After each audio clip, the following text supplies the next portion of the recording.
যেই বেটা এদেশে গায়ে হলুদ চালু করেছে ওর কথা বলছে। 1450 বছর আগে আল্লাহ নবী বলছে ওই বেটার কথা, যেই বেটা বলতেছে যে বিয়ের মধ্যে গান বাজনা বাজা দেবে, মলেকা বানুর বিয়া গো, কি জানেন এরপরে বিয়ের বাজনা বাজে।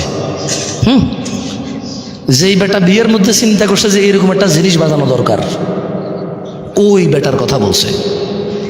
যেই বেটা বলছে বিয়ের মধ্যে ছেলে পক্ষ মেয়ের বাড়িতে আসবে কুলা ধান হলিদ মরিচ নিয়া, যে বেড়ির বিয়ে করবো ওই বেড়ি সহ ওই বেড়ির বোন যত আছে স্বাস্থ্য মামাতো আলাতো পাড়াতো চাচাতো খালাতো ফুফাতো সব বেড়িরে ওই যে বেটা বিয়ে করবো ওই বেটার বন্ধু বান্ধব মিলা হলুদ মেখে দিবে।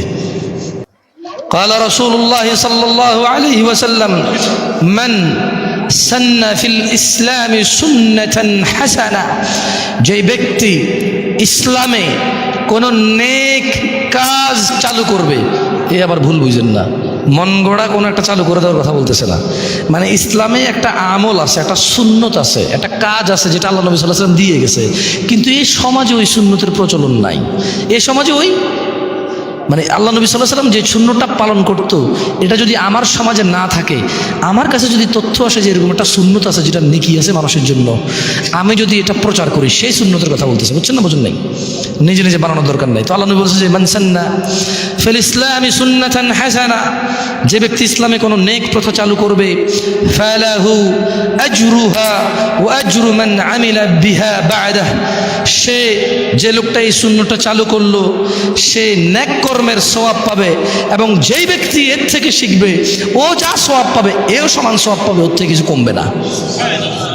আসেন এবার ওয়ামান সান্না ফিল ইসলামি সুন্নাতান সাইয়্যিআহ, পক্ষান্তরে যে ব্যক্তি কোনো কুপ্রথা চালু করলো, গায়ে হলুদ যেই বেটা চালু করেছে তার কথা বলছে।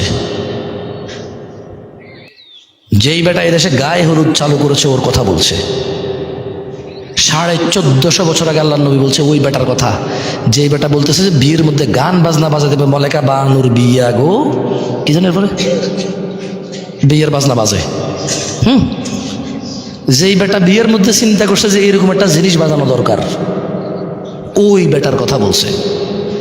যেই বেটা বলছে বিয়ের মধ্যে ছেলে পক্ষ মেয়ের বাড়িতে আসবে কুলা ধান হলিদ মরিচ নিয়া, যে বেড়ির বিয়ে করবো ওই বেড়ি সহ ওই বেড়ির বোন যত আছে স্বাস্থ্য মামাতো আলাতো পাড়াতো চাচাতো খালাতো ফুফাতো সব বেড়িরে ওই যে বেটা বিয়ে করবো ওই বেটার বন্ধু বান্ধব মিলা হলুদ মেখে দিবে। ওর কথা বলছে যে এটা চালু করছে,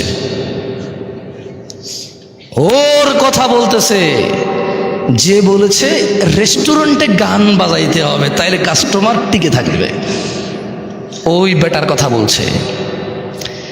যে বেটা বলেছে মুসলমানদের ঈদ, মুসলমানদের রোজা, মুসলমানদের আনন্দ, মুসলমানদের ত্যাগ তিতিক্ষার মাসে মুসলমানদেরকে জামা কাপড় কিনে দেওয়া, মানে জামা কাপড় বেচার ফন্দিতে সুপার শপ শোরুম খুলবে, বড় বড় শোরুম খুলে ওখানে গান বাজাই দেবে ইংরেজি আর কাপড় চোপড় বেচবে। হ্যাঁ, মুসলিমরা পাগল হয়ে গেছে, সারা মাস রোজা রেখে জামা কাপড় কিনতে যায়, গান না শুনলে মুসলিমরা পাগল হয়ে যাবে, এদেরকে গান শোনাও, ভালো করে তোমার কাপড় চোপড়ের দোকানে গান বাজায় দাও, মৃদু সাউন্ডে ইংলিশে এভাবে ইংরেজিতে গাইবে, কিছু তোমার বুঝে আসবে না। হ্যাঁ, যেই বেটা এই সিস্টেম চালু করেছে যে রেস্টুরেন্টে খাইতে যারা আসবে তাদেরকে গান শোনাইতে হবে, শোরুমে যারা কাপড় চোপড় কিনতে আসবে তাদেরকে গান শোনাইতে হবে, তাইলে বিজনেস মিয়া 100-এ 100 সফল। ওই বেটার কথা বলছে।